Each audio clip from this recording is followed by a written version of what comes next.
Senhoras e senhores, muito bom dia a todos. Sejam bem-vindos à teleconferência de resultados do segundo trimestre de 2021 da Redditor São Luís. Estão presentes hoje conosco os senhores Paulo Moll, presidente, Otávio Lascano, vice-presidente financeiro e de relações com investidores, Maurício Lopes, vice-presidente executivo e Leandro Reis, vice-presidente médico. Informamos que o evento está sendo gravado e ficará disponível no site de RI da companhia. Após a apresentação inicial, iniciaremos a sessão de perguntas e respostas quando instruções adicionais serão fornecidas. Antes de prosseguir, gostaríamos de esclarecer que eventuais declarações que possam ser feitas durante a teleconferência relativas às perspectivas de negócios da Redditor São Luís, projeções, metas operacionais e financeiras, constituem-se em crenças e premissas da diretoria, bem como em informações atualmente disponíveis. Considerações futuras não são garantias de desempenho e envolvem riscos e incertezas, pois se referem a eventos e circunstâncias que podem ou não ocorrer. Os investidores devem compreender que condições econômicas gerais, condições da indústria e outros fatores operacionais podem afetar o desempenho futuro da companhia e podem conduzir a resultados que diferem daqueles expressos em tais considerações futuras. Agora, eu gostaria de passar a palavra ao Sr. Paulo Moll, que dará início à teleconferência. Sr. Paulo, muito bom dia. Obrigado pela oportunidade. Por favor, queira prosseguir. Bom dia a todos. Queria agradecer a presença de todos aqui no nosso call de resultados.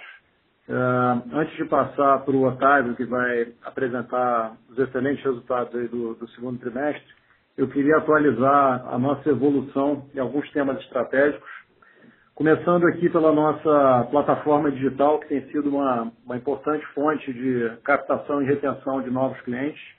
Ela já é responsável por 1/3 dos nossos agendamentos. O nosso portal na internet fez no primeiro semestre de 2021 13 milhões de acessos, contra 5 milhões de acessos no primeiro semestre de 2020.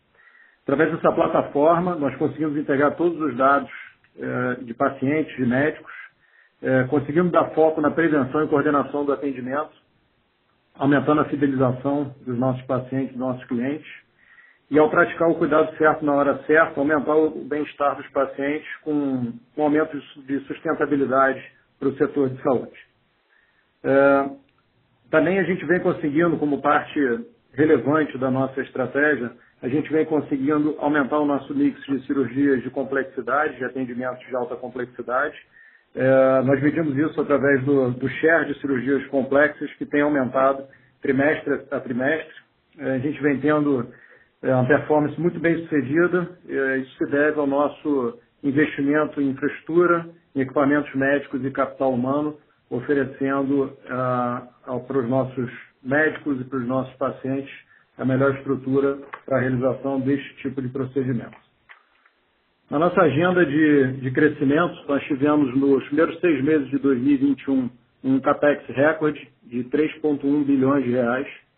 Na parte orgânica, são 43 projetos que estão em desenvolvimento, alguns já em estágio avançado, como a Maternidade Star em São Paulo, que terá suas obras finalizadas no final desse ano.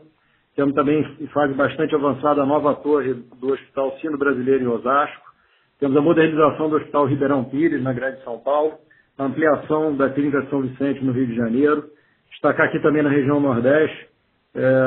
Já estamos em fase também mais avançadas da construção do Hospital Memorial Star, em Recife. Iniciamos as obras do Aliança Star em Salvador. Ainda em Salvador estamos fazendo a expansão do Hospital São Rafael, de modo que já temos investimento nos primeiros 6 meses de 2021 de 610 milhões nesses projetos. Na parte de M&A, a gente vem tendo também bastante sucesso. Foram 2,3 bilhões de reais desembolsados no primeiro semestre de 2021. Desde outubro de 2020, nós já anunciamos a aquisição de 12 hospitais, perfazendo um total de 1.637 leitos. Nós fortalecemos nossa posição no Rio de Janeiro, na Grande São Paulo, com as aquisições do Hospital Balbino, do Hospital América, do Hospital Serra Maior, e também de forma muito relevante para a nossa estratégia, a gente vem conseguindo diversificar o nosso posicionamento geográfico, acessando novos mercados interessantes. Então, eu faria aqui uma comparação que da mesma maneira que nós acessamos o mercado da Bahia em 2018, adquirindo o nosso primeiro hospital, e hoje nós já temos 3 hospitais na cidade de Salvador e estamos construindo mais um hospital na cidade de Salvador. E recentemente anunciamos a aquisição de um hospital em Feira de Santana, que é a maior cidade do interior do Norte, Nordeste e Centro-Oeste, nos colocando na posição de liderança no estado da Bahia, que tem 1.600.000 beneficiários.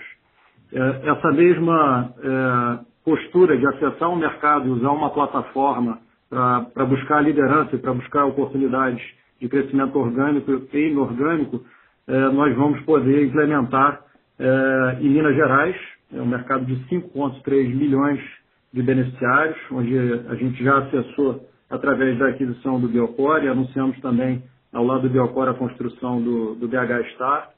Acessamos também o estado da Paraíba, adquirindo a empresa líder de mercado, que é o Hospital Nossa Senhora das Neves, que tem o segundo hospital dentro do grupo, que é o Hospital Clean. São 400.000 beneficiários no estado da Paraíba. E no Mato Grosso do Sul, através da aquisição do Hospital Proncor, que tem uma grande área para expansão, um estado que tem 600.000 beneficiários. Então, mais do que essas aquisições em si, a gente vai ter essa oportunidade de abrir novas fronteiras para crescimento e buscando a liderança absoluta nesses estados, assim como a gente tem nos outros estados onde a gente já tem presença há mais tempo. Parte fundamental da nossa estratégia é também elevar o padrão de atendimento dentro dessas estruturas adquiridas, alinhado com o nosso propósito de aumentar o acesso à medicina de alta qualidade no país. Na pauta comercial, a gente já tinha citado no nosso último call a expansão do nosso relacionamento com a ANIL, onde a gente adicionou 21 hospitais na rede credenciada, impactando mais de 1.300.000 beneficiários dessa operadora. E agora, mais recente, em julho, a gente anunciou uma parceria com a Vale para a gestão de 2 hospitais em Carajás, no estado do Pará, onde a gente vai ter um foco em melhora da qualidade assistencial, mas também, através de uma joint venture, buscar um posicionamento na cidade de Paraupebas, seja através de uma aquisição ou através de uma construção de uma estrutura hospitalar que atenda a toda a região. Esse acordo é um acordo estratégico, representa bastante para a gente, por ser um acordo com uma autogestão muito relevante e também um modelo que a gente pode repetir no futuro com outras empresas. Atualizando a parte de atendimento Covid, nós tivemos uma redução expressiva do número de atendimentos, o número de pacientes internados, que era de 3.000 pacientes no final de março, nos nossos hospitais. No final de julho, ele estava na faixa de 800 pacientes. E apesar dessa redução expressiva de atendimentos Covid, os nossos hospitais vêm mantendo altas taxas de ocupação, fruto do crescimento de atendimentos das outras patologias e de cirurgias, de modo que a gente vem conseguindo sustentar taxas de ocupação bastante altas e interessantes para a entrega dos nossos resultados. Destacar também que a gente já passa, nesse momento, de 300 milhões de reais em doações para o setor público, com foco na abertura e operação de leitos dedicados ao SUS, mais de 1.350 leitos. Temos bastante orgulho de poder dar esse apoio à sociedade brasileira no momento que ela precisa tanto de nós. Queria aqui mais uma vez também aproveitar para agradecer a todos os colaboradores da Redditor pela sua dedicação nesse período tão difícil, tão desafiador, e também agradecer aos acionistas pela confiança, pelo apoio que vem nos dando desde a nossa abertura de capital em dezembro do ano passado. Passo agora para o Otávio para passar pelos nossos resultados aí com mais detalhes. Otávio. Obrigado, Paulo. Mais uma vez, bom dia a todos. Obrigado por participar do nosso call de resultados. Bom, como o Paulo falou, mais uma vez a Redditor anuncia resultados muito sólidos e alguns recordes acima de números históricos estabelecidos pela própria companhia nos últimos trimestres. A Redditor reportou ativos totais de quase 50 bilhões de reais, incluindo 14,6 bilhões de reais de caixa imediatamente disponível. A companhia também reportou um patrimônio líquido de 16,3 bilhões de reais, o que nos dá toda a musculatura financeira necessária para tocar à frente os nossos planos de crescimento futuros. Nos movendo à frente e na página 4, apesar da queda de 54% do número de pacientes Covid, suspeitos e positivos, Entre final de março e 30/6, o número de pacientes dia da Redditor cresceu aproximadamente 4% na mesma janela temporal. O número de pacientes dia ex-Covid aumentou 12% trimestre contra trimestre. Na próxima página, nós apresentamos a evolução do número total de cirurgias, números consolidados, na base Same Hospital Sales, que mais uma vez evidenciou a competência corporativa da Redditor de ativamente administrar o movimento cirúrgico e todos os fluxos operacionais e assim manter elevada a taxa de ocupação sobre uma base enorme de leitos operacionais. Evidência suficiente dessa afirmação reside no número recorde de cirurgias complexas, de porte 11 até 14, um crescimento de 6,6% no Same Hospital Sales base, trimestre contra trimestre. Na página 6, apresentamos dados referentes à produção, volumetria total de Redditor, assim como para a oncologia ambulatorial. No gráfico à sua esquerda, apresentamos um número de 628 mil pacientes dia no segundo trimestre de 21, outro recorde histórico da Redditor, 62% acima do mesmo período do ano anterior. A taxa de ocupação média para um conjunto de 58 hospitais atingiu 83%. À sua direita, apresentamos dados referentes à oncologia ambulatorial, sendo o número de 52.690 procedimentos mais um recorde estabelecido pela Redditor, 21,3% acima do mesmo período anterior. Na página 7, apresentamos a evolução dos leitos. O Paulo já falou bastante sobre isso, estou fazendo referência aqui a leitos operacionais e a leitos totais. 1.578 leitos operacionais foram adicionados desde o primeiro TRI de 20, portanto, antes ou ali no início do advento da pandemia. O número de 8.788 leitos operacionais ao término do segundo trimestre de 21 é um outro recorde da companhia. 597 leitos acima do número reportado um trimestre atrás, e sendo 532 provenientes das atividades de M&A. Da mesma maneira, o número de 9.611 leitos totais também é recorde, sendo certo que 1.631 leitos provenientes de M&A, ou 12 hospitais foram adicionados ao portfólio desde o IPO. Nos movendo à frente, na página número 8, começando aqui à esquerda mais uma vez, a receita bruta consolidada de 5,8 bilhões no segundo TRI, 10,7% acima do primeiro TRI de 21 e 88,9% acima do segundo TRI de 2020, é mais um recorde da companhia. Semestre contra semestre, o crescimento é de 63,4%. Da mesma maneira, à sua direita, a receita bruta oncologia ambulatorial de 445 milhões de reais no segundo TRI de 21, está 34% acima do mesmo período do ano anterior, também é um recorde. Semestre contra semestre, o crescimento é de 30,5%. Nos primeiros 6 meses, receita bruta oncologia infusões ambulatorial atingiu a marca de 852 milhões de reais. Na página 9, à sua esquerda, Redditor reportou no segundo trimestre de 21 custos de serviços prestados de 3 bilhões 918 milhões de reais, crescimento de 11% frente ao trimestre anterior, quando a Redditor reportou custos de 3 bilhões 528 milhões de reais, ou um crescimento de 42,6% acima do mesmo período do exercício anterior, quando a Redditor reportou custos de 2 bilhões 747 milhões de reais. As variações para os dois períodos são explicadas pelas linhas de MatMed e serviços terceiros, estão absolutamente relacionadas ao aumento vigoroso de pacientes dias e leitos. São 1.800 leitos a mais do que no segundo trimestre de 2020 e 600 leitos, ordem de grandeza, a mais do que o primeiro trimestre de 2021. Semestre contra semestre, os custos de serviços prestados cresceram 37,6%, de 5,4 bilhões para 7,4 bilhões de reais, pelas mesmas razões. À sua direita, e no que diz respeito a despesas, a Redditor reportou despesas de 252 milhões de reais no segundo trimestre de 21, crescimento de 16% frente ao trimestre anterior e redução de 32% frente ao mesmo período do ano anterior. O crescimento de despesas frente ao trimestre anterior se justifica pelo impacto de dissídio, incorporação de estruturas administrativas dos M&As realizados e despesas relacionadas com distribuição de RSUs já outorgadas no passado.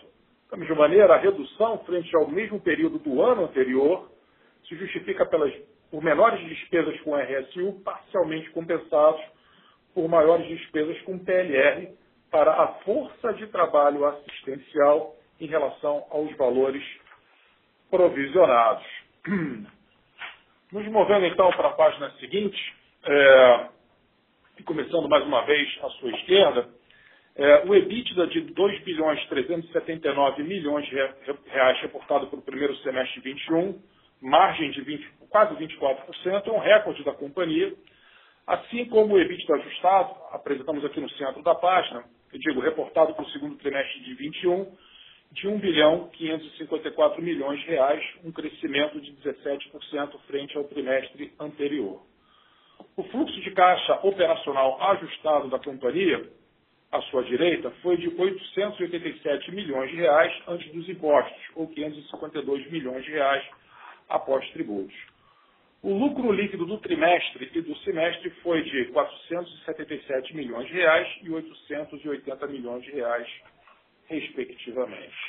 Dando sequência, então, à apresentação e entrando no capítulo endividamento, mais uma vez à sua esquerda, em 31 de junho, a companhia reportou uma dívida bruta de 22,1 bilhões de reais, um custo médio de capital de terceiros de CDI mais 130 bips, um prazo médio de endividamento de aproximadamente 6 anos, 38% da dívida é contratada originalmente em moeda estrangeira. Para que não reste dúvida, essa companhia não tem tolerância nenhuma para a variação cambial. Toda e qualquer linha de crédito contraída numa moeda que não seja o real é imediatamente swapada, principal e juros, para CDI ou para taxas prefixadas. A empresa, como falado anteriormente, reportou um caixa de 14,6 bilhões de reais, isso resulta numa dívida líquida de 7 bilhões e meio de reais, uma relação de dívida líquida EBITDA de 1,7 vezes. O mesmo cálculo realizado utilizando o EBITDA ajustado resulta numa alavancagem financeira ainda menor, de aproximadamente 1,4 vezes. Ao centro, nós apresentamos o perfil da dívida bruta por indexador e, por fim, à sua direita, o cronograma de amortização de dívida da companhia. Por fim, na última página, antes de abrirmos aqui o espaço para interação com todos vocês, à sua esquerda nós apresentamos a performance relativa de nossas ações frente ao índice da Bolsa desde o nosso IPO. À sua direita, nós apresentamos mais algumas informações referentes ao número de ações existentes, ações de tesouraria, volume médio diário negociado, coisas do gênero. Eu acho que fica por aqui a apresentação, para o benefício do tempo, para podermos interagir com todos vocês. Nós aqui abrimos o espaço, então, para perguntas e respostas. Muito obrigado mais uma vez. Muito bem. Iniciaremos, então, uma sessão de perguntas e respostas. Para fazer a sua pergunta, digite *9 no seu telefone. Já temos algumas perguntas na fila aqui, né? Então vamos começar aqui com o Joseph, do JP Morgan. Joseph, bom dia. Olá, bom dia a todos, bom dia Paulo, Otávio, parabéns pelos resultados. Eu queria explorar um pouco essas tendências underlying que parecem bastante boas, ex-Covid, para tentar entender o que deveria ser talvez o nível de ticket daqui para frente, né? Entendo que o ticket médio do paciente Covid ele dava uma puxada para cima nos últimos trimestres, então quando a gente vê na base sequencial, a gente começa a ver algum tipo de acomodação nesse ticket médio. Eu queria entender onde talvez a gente deveria estabilizar, ou talvez olhar para o segundo TRI, esse ticket seria uma boa proxy para o restante do ano. O segundo ponto é que a gente viu uma queda vertiginosa, né, nessa ocupação de Covid, então até para a gente entender o que a gente poderia ter daqui para frente de despesa não recorrente de Covid, que foi um pouquinho mais alto do que o TRI passado, então acho que isso aqui era legal de dar dar uma alinhada um pouquinho melhor. E por último, né, o ambiente de M&A continua bastante favorável, então eu queria saber um pouquinho de vocês, o que vocês estão bem para frente. Né? Acho que a ambição de M&A parece que ela era um pouco baixa versus que vocês estão entregando. Né? Então eu queria entender se a gente poderia continuar vendo essa expansão geográfica bem pujante ainda pela frente. Obrigado. Legal, eu vou começar aqui pela parte do M&A e depois vou passar para o Otávio seguir com as suas outras duas perguntas. A gente tá bem animado com o nosso pipeline de M&A. A gente vem falando isso, né? Falando isso no nosso IPO, no follow-on, a gente repetiu isso. Então, acho que fruto de uma questão, talvez até levando em consideração o efeito da Covid nos balanços de alguns hospitais de tamanho médio, que tiveram mais dificuldades, que não tinham reservas.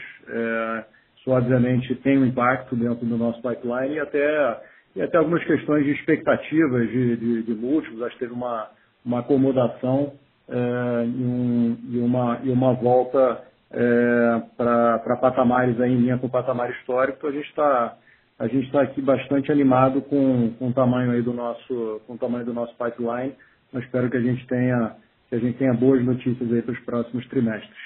Passo para o Otávio aí para o restante da pergunta.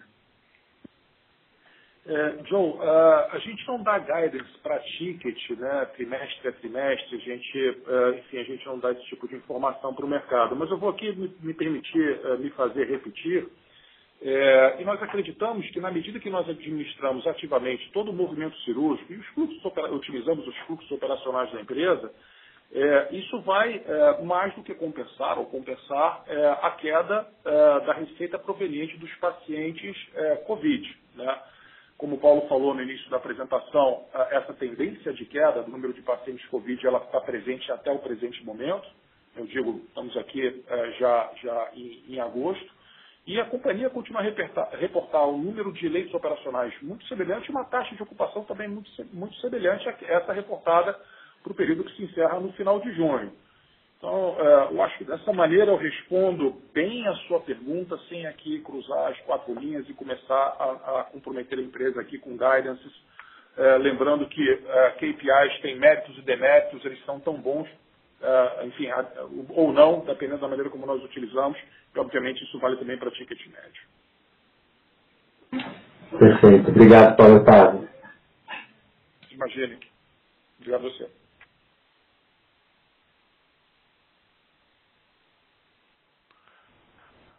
Muito bem. A próxima pergunta será do Fred Mendes, do Bank of America. Fred, bom dia. Bom dia a todos, obrigado pelo call. Eu tenho duas perguntas aqui também. Primeira, acho que é mais ou menos em linha com essa do Joseph, mas, enfim, o nível de ocupação, mesmo quando você compara com 2019, né, aí acima de 80%. Então, queria entender da cabeça de vocês o quanto que é sustentável esse nível, se dá para a gente pensar em, dado que a retomada parece estar um pouco mais forte aí do que esperado, dá para pensar nesse nível um pouco mais forte daqui para frente, né? E a segunda, a parceria com a Memphis fechada em abril, queria entender se já teve algum impacto mais relevante ou dado que ainda está muito recente, se esse impacto maior deve acontecer aí ao longo dos próximos trimestres. Obrigado. Tudo bem, Fred. Vou começar aqui com a segunda parte, passo para o Otávio falar da questão de ocupação. A gente está tendo um ramp-up, está dentro do nosso plano, dentro do esperado. Obviamente você tem aí já um impacto, eu diria, com alguma relevância nos nossos números aí dos últimos meses, mas ainda aquém do potencial, né? Tem algum tempo aí de divulgação para os próprios médicos e também para a população que passa a ter o acesso. Então a gente espera que isso seja um processo de ainda mais alguns trimestres até a gente chegar dentro do potencial que esses recredenciamentos todos vão trazer para a gente. E lembrando, como a gente já colocou em outras calls aí de resultado, conversa, foi um primeiro passo, né, muito importante, mas a gente também tem expectativas de conseguir ampliar ainda mais aí a relação com a ANIS. Otávio? Fred, tudo bem com você? Mais uma vez, parabéns aí pelo belíssimo movimento profissional na sua carreira. Fico feliz de ver você aí. É mais de uma casa aí que nos acompanha, nossos banqueiros. Fred, a ocupação de 83% ela não é recorde histórico da companhia. Lá em 2018, a companhia chegou a reportar a taxa de ocupação ligeiramente superior a isso. Em algum momento do tempo que eu não consigo me lembrar agora exatamente. Mas eu faço referência aqui ao modelo de negócio de longo prazo que a gente explorou com vocês a exaustão por ocasião do IPO e do follow-on, onde nós modelamos taxa de ocupação de 79% e 80% ao longo do tempo, ao longo dos investimentos da companhia. Eu acho que essa é uma boa, guidance de um jeito de todo, é uma boa informação para vocês e a maneira correta e justa e honesta de responder a sua pergunta. Por fim, Fred, eu faço referência aqui à página 5 da apresentação, o gráfico à sua direita. A gente apresenta o número de cirurgias no Same Hospital Sales, base Same Hospital Sales, e você vê que, historicamente, já tem espaço para a gente acelerar, recuperar ainda algum movimento de cirurgia na mesma base de ativos. Então, sim, estamos, como o Paulo falou, muito animados com os resultados do passado recente. Estamos animados também para o futuro. Acho que a elevada taxa de ocupação é uma premissa razoável. Mais uma vez, referência aqui ao plano de longo prazo da companhia que a gente explorou a exaustão com vocês. Perfeito. Super claro, Paulo, Otávio. Obrigado pelas palavras também. Um abraço.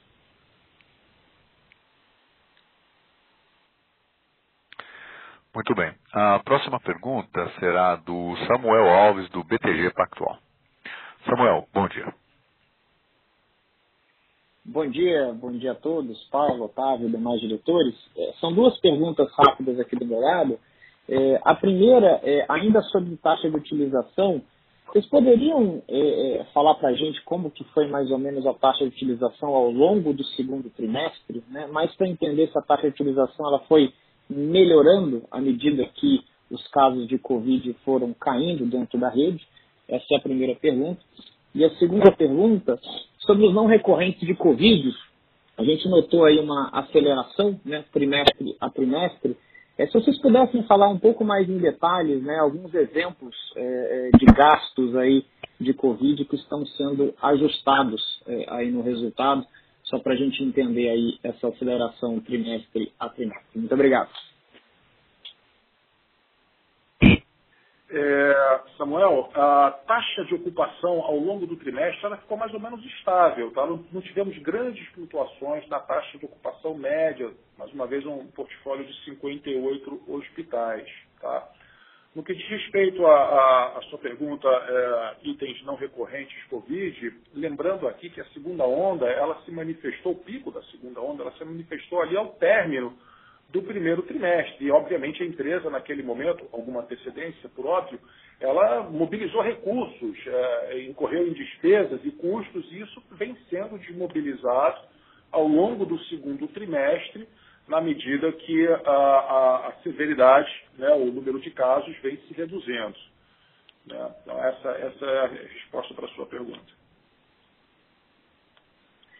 Obrigado, Otávio. Bom dia a todos. Imagina, meu amigo. Obrigado a você. Muito bem. A próxima pergunta será do Maurício Cepeda, do Credit Suisse. Maurício, bom dia. Bom dia a todos. Aqui é o Cepeda do Credit Suisse. Obrigado pela disponibilidade de responder as perguntas. Tem algumas perguntas também. Até voltar a alguns pontos que os colegas perguntaram, né? Vocês citam no release, e na verdade tem até agora na reunião, né, e também durante outras conversas, que os procedimentos eletivos eles acabaram não sendo afetados pela ocupação Covid. Mas a gente vê na apresentação, por exemplo, que vocês já colocam que o Covid em alta ocupação chegou a ser um empecilho para realizar procedimentos eletivos. Então, eu queria um pouco desse, talvez, esclarecimento, né? Exatamente o quanto que essa ocupação não regular, né, ela acaba, de fato, tirando um pouco a capacidade dos hospitais. A outra pergunta é até sobre a parte também um ponto que o Samuel levantou, mas pegando de um outro ângulo, né? Vocês têm esses custos e despesas segregados de Covid, que vocês fazem um ajuste do EBITDA. mas eu entendo que isso é só um custo de despesa, não tem impacto em receita, né? Quanto que vocês estimam que o Covid, por outro lado, também ajudou a receita? A terceira pergunta é um pouco da remuneração variável, né? A gente vê que vocês têm esse número que ainda chama atenção nas despesas, até por conta que vocês citam de desenhos antigos, né? De planos de ação. O que a gente deveria esperar como um patamar mais normal da remuneração variável, né? Quanto que isso se torna recorrente ao longo do tempo? E o último ponto, para não me estender muito aqui, já estendi bastante, já que vocês estão entrando um pouco nesse mérito de volume, né, de cirurgia complexa, né, de porte acima de 11, se vocês pretendem passar a divulgar esse volume para se tornar uma proxy melhor da receita de vocês do que o número de leitos. Muito obrigado. Maurício, tudo bem? Paulo aqui. Bom, vou começar com a primeira parte da tua pergunta sobre a demanda por Covid e as eletivas. É importante a gente conceituar isso. A gente teve um comportamento no início da pandemia de 2020, onde a gente teve uma queda expressiva das eletivas e do atendimento a todas as patologias, sem necessariamente você ter um crescimento de Covid em todos os hospitais. Então, na realidade, as taxas de ocupação dos hospitais ficaram muito baixas e por isso aquele enorme impacto nos nossos resultados no segundo trimestre de 2020. A partir do terceiro trimestre do ano passado, você volta a ter uma normalidade, com o crescimento das eletivas, os pacientes, os médicos, entendendo que os fluxos eram segregados, fluxos seguros. Então, você tem uma volta a uma normalidade de ocupação dos hospitais. Obviamente, quando você tem um momento, como foi em março desse ano, onde a gente teve 3.000 pacientes Covid internados simultaneamente, nós mesmos tivemos que regular as cirurgias de menor complexidade, as cirurgias adiáveis e os outros atendimentos de outras patologias não emergenciais, a gente postergou para que a gente conseguisse ter recursos humanos, leitos para dar um bom atendimento aos pacientes Covid que estavam demandando o nosso serviço e também para as outras cirurgias e patologias que não poderiam ter o seu tratamento adiado. Então, por isso é que nesses momentos de um grande pico de atendimento Covid, você vê uma queda mais expressiva das eletivas. Conforme você tem uma queda, e é isso que a gente foi observando a partir de abril, semana a semana a gente foi tendo queda do número de pacientes Covid, a gente vai tendo um aumento do atendimento de outras patologias, e o que a gente conseguiu fazer, acho que com bastante competência aqui do nosso time operacional, a gente conseguiu fazer essa redução de Covid e crescimento dos outros atendimentos de uma maneira organizada, mantendo taxas de ocupação bastante altas dentro dos hospitais. Mas para que tenha esclarecido aí essa parte, vou passar agora aqui para o Otávio e para o time responder o restante das suas perguntas aí. Tá, vamos lá, um monte de perguntas, um monte de respostas. Os itens que nós destacamos como extraordinários e não recorrentes relacionados à Covid e utilizamos para calcular EBITDA ajustado são aqueles itens que não são faturáveis pela companhia, a gente não tem reembolso das fontes pagadoras. Sobre o share de receita proveniente de pacientes Covid, nós não damos essa abertura. Eu peço desculpas, secretário. Sobre as despesas que ocorreram relacionadas a RSU no trimestre, isso é um one-time event. Nós incorremos e recolhemos despesas previdenciárias e trabalhistas. Nesse trimestre, não esperamos impactos extraordinários ou recorrentes ao longo do tempo. Lembrando aqui que nós também incorremos em despesas de PLR para o pessoal da força assistencial e apenas força assistencial superiores ao provisionamento referente ao exercício que realizamos, constituímos e referente ao exercício de 2020. Isso no reconhecimento, a dedicação, o empenho, enfim, inquestionáveis e, enfim, de toda a força assistencial da companhia. Por fim, Cepeda, eu usei aqui o número de cirurgias de alta complexidade, porte a 11 e 14, apenas para ilustrar essa competência corporativa que eu acho muito bonita da companhia, que é administrar e otimizar os fluxos operacionais ao longo do tempo. Mas nós não pretendemos dar esse tipo de granularidade para os investidores de forma recorrente. Mais uma vez, os KPIs eles têm méritos e deméritos, né? E eles são bons ou não, dependendo da maneira como são comunicados e são utilizados pelos nossos interlocutores. Então, nem todo detalhamento, nem toda granularidade a gente vai reportar de forma recorrente, a gente vai reportar e dar informações na medida que, por óbvio, a gente acha que ajuda aos beneficiários das demonstrações financeiras terem o melhor entendimento dos resultados operacionais e financeiros da companhia. Tá bom. Perfeito. Eu estava pensando mais que era uma proxy melhor que leitos, né? O investidor ele acaba entendendo melhor receita e ticket, né? Uma proxy mais relativa à geração de revenue por si só. Mas de qualquer forma, obrigado. Vamos explorar um pouquinho aqui mais, CP, da interação com vocês, é sempre muito boa. Faço referência aqui mais uma vez às nossas interações durante o processo de IPO, quando a gente discutiu muito o modelo de precificação e a decisão consciente da companhia de dar mais sustentabilidade financeira para o setor. E aí, naturalmente, surgia a pergunta de onde vem, então, esse crescimento de receita, e vinha do contínuo crescimento do número de procedimentos mais complexos sendo realizados pela companhia. A boa nova é que essa dinâmica está presente, né? Trimestre contra trimestre, o número de cirurgias complexas aumentou na razão de 6%. Obrigado, Paulo. Obrigado, Paulo. Imagina, meu amigo. Muito bem. A próxima pergunta será do Vinícius Ribeiro, da UBS. Vinícius, bom dia. Pessoal, bom dia, obrigado por pegarem a pergunta. São duas aqui do nosso lado. Uma, só para matar a questão dos não recorrentes, talvez, é só um ponto que eu queria entender. Vocês comentam que houve uma desmobilização de recursos e de ativos. Só para entender certinho, isso significa que houve fechamento de leitos operacionais durante o trimestre? Então a gente pode imaginar que houve mais leitos do que os 8788 que vocês mostraram? Ou é alguma outra coisa? E se vocês mantiveram, a ideia aqui é manter, ocupar esses leitos coletivos. E a minha segunda pergunta, fugindo um pouco do que já foi comentado aqui, é um pouco sobre o ticket de infusões, né? Eu sei que representa pouco da receita de vocês, mas quando a gente compara com o tri passado, teve um aumento bastante significativo. Só queria entender, assim, o que a gente deveria esperar para frente, mesmo que seja do seu ponto de vista qualitativo. Obrigado.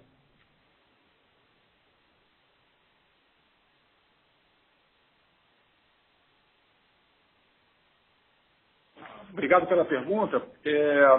Vamos lá. Com relação às despesas contratadas no final do primeiro tri, quando a segunda onda da pandemia se manifestou com mais severidade e reconhecidas contabilmente e incorridas ao longo do segundo trimestre, não tem fechamento de leito operacional. Como bem destacado aqui na apresentação, nós aumentamos a base de leitos operacionais barbaramente, mesmo frente ao primeiro trimestre, quando, salvo engano meu, o número, né, o indicador já era o resultado recorde da companhia.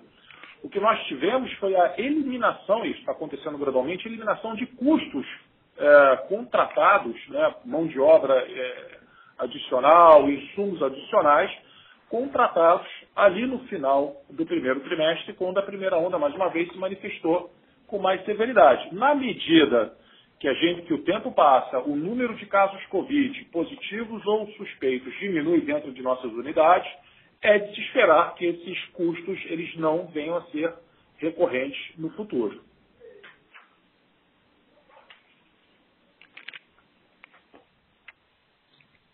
Perfeito, Otávio. Obrigado. O segundo ponto sobre a ticket de infusão, se puder comentar alguma coisa do que a gente pode esperar para frente, qual que é o baseline que a gente deveria considerar? Obrigado. Está em linha com a modelagem de longo prazo da companhia. A gente, salvo engano meu, nós modelávamos um aumento de aproximadamente 9%. Isso está dentro do modelo de longo prazo da companhia, que foi dividido com vocês por ocasião do IPO e lá durante o follow-on. Se eu puder dar uma cor aqui mais até qualitativa sobre o tema, a última atualização que eu tive do Paulo Rocha, né, nosso presidente da Oncologia, que parece ter um número importante de novas drogas aí no pipeline para o lançamento, drogas de alto custo. Isso acaba influenciando, obviamente, aí a dinâmica de ticket por infusão na área de quimioterapia.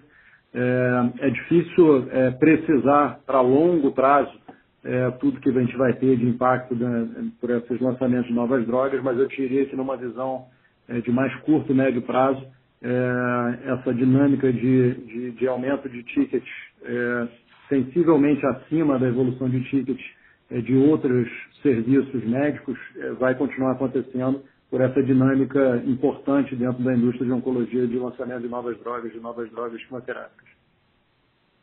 Perfeito. Só para entender e para fazer a referência certa aqui, qual que é a minha pergunta?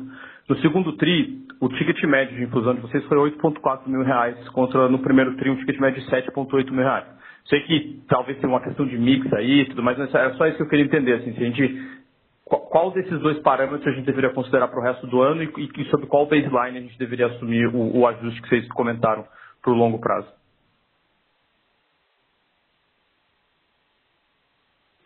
Otávio Guerra, aí sobre o detalhe do ticket, por favor, entre aí.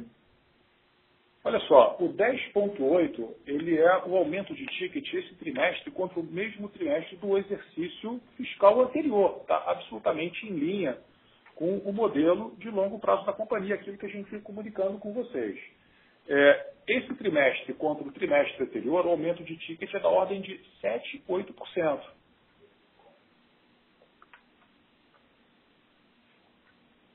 Perfeito, perfeito. Não, eu só queria entender se tinha alguma coisa específica aí nesse trimestre, mas está claro. Obrigado, pessoal.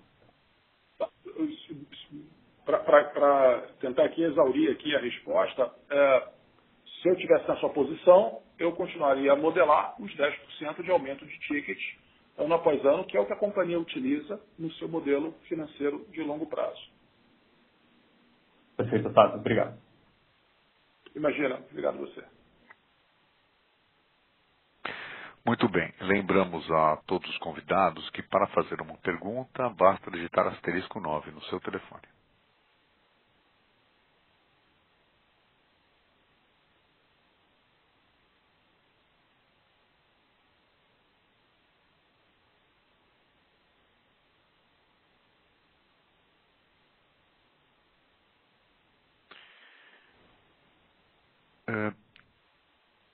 Não havendo, então, mais perguntas, encerramos nesse momento a sessão de perguntas e respostas. Assim, retornamos a palavra ao Sr. Paulo Moll para as suas considerações finais. Paulo, por favor. Bom, mais uma vez aí agradeço a todos pela participação. Nossa equipe de RI vai estar disponível também para quem precisar de interações adicionais. E um bom dia aí a todos. Assim, a audioconferência da Redditor São Luís está encerrada. Agradecemos a participação de todos e tenham um excelente dia.